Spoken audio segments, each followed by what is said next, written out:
تلنگانہ کے وزیر صحت دامودر راجہ نرسمہا نے تیقن دیا کہ جونیئر اور سینئر ریزیڈنٹ ڈاکٹروں کے لیے وظیفہ ہر ماہ کی 15 تاریخ تک مستقل طور پر جاری کر دیا جائے گا۔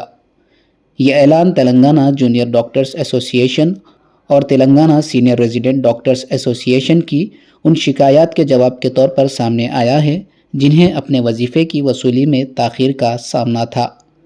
اس کے علاوہ بقیہ 30% ریزیڈنٹ ڈاکٹروں میں سے جنہوں نے ابھی تک اپنا وظیفہ وصول نہیں کیا ہے، وزیر نے مبینہ طور پر تلنگانہ سینئر ریزیڈنٹ ڈاکٹرز ایسوسی ایشن کو یقین دلایا کہ ادائیگیوں پر 20 دسمبر تک کارروائی کی جائے گی۔ وزیر صحت کی اس یقین دہانی کے بعد ڈاکٹروں نے اپنی منصوبہ بند ہڑتال ختم کرنے کا فیصلہ کیا ہے۔